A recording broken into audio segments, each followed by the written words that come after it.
आसुची महाप्रभुंको चंदन जात्रा पंचपांडवों को सांगरे नहीं नौ विहार करिबे श्रीजीउ।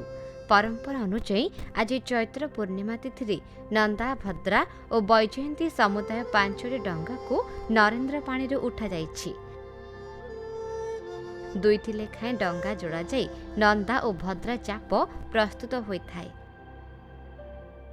महाप्रभुं चलती प्रतिमा मदन मोहन श्रीदेवी भूदेवी श्रीराम और श्रीकृष्ण सहित पंचमहादेव जम्बेश्वर लोकनाथ कपालमोचन मार्कंडेश्वर और नीलकंठेश्वर यह डंगार बसी चाप खेली थांती। चाप खेलिबा समय बैजयंती डंगा आगरे जाइथाए। यापर नंदा और भद्रा ताकू अनुधावन करिथांती। एप्रिल 20 तारिखरु 21 दिन धरी चंदन यात्रा चलिब। प्रतिदिन महाप्रभु पालिंगरे आसी नरेंद्र रे चाप खेली पुणी श्रीमंदिर को फेरिबे। से भली श्रीदेवी भूदेवी श्रीराम और श्रीकृष्ण प्रतिदिन नरेंद्र को विमान रे आसी चाप खेली पारिबे। 21 दिन धरी बाहर चाप खेलिबा परे श्रीमंदिर रे 21 दिन भीतर चाप खेल हेबो। एथिपूर्वरु डंगागुड़ी को रंग दिया जाई सुसज्जित कराजिबार परंपरा रहिछि। एने पुरी रे व्यापक प्रस्तुति आरंभ होइछि।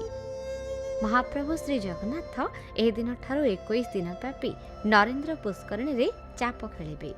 एथिपाई चलचंचल होई उठिछि श्रीक्षेत्र धाम।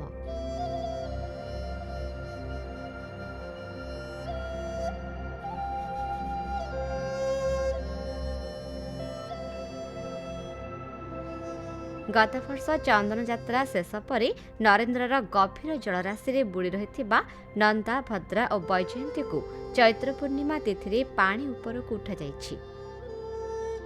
भोई सरदार रवि भोई नेतृत्व में भोई सेवक माने पानी रे बुड़ी मोट 5टी डंगा को ऊपर को आनिछंती। आज चैत्र पूर्णिमा रे आमे 5 गोटी नाहा हमर नरेंद्र पुष्करिणी रे बुड़ी रही थाए। काहेकि ना ये चंद्र यात्रा प्रस्तुत कार्य आगु रही अक्षय तृतीया रे हमर चाप कार्य चाप जोटा कि महाप्रभु चाप खेली था से ये ऊपर को नाहा आम चैत्र पूर्णिमा रे आज ऊपर को 5 गोटी नाहा बुड़ी रही है। जो ऊपर काढ़ी सारिया पर आमर यापर 10 जन महारणा और 10 जन भोई सेवक मिसी चाप कार्य नियोजित होती। यापर भी आम डंगा सुखीगला भी बिचुराल इत्यादि मरामती कार्य भी होता है। श्रीक्षेत्र में महाप्रभु विभिन्न जानयात्रा मध्यरु चंदन यात्रा अन्यतम। प्रबल ग्रीष्म प्रवाह जोगु मानवों परी महाप्रभु श्रीअंगे चंदन लगाई नरेंद्र पुष्करिणी रे करिबे जल क्रीड़ा। आज पारंपरिक नाव पूजा पर यह 5टी नाव को जलरू उद्धार करा जाइछि।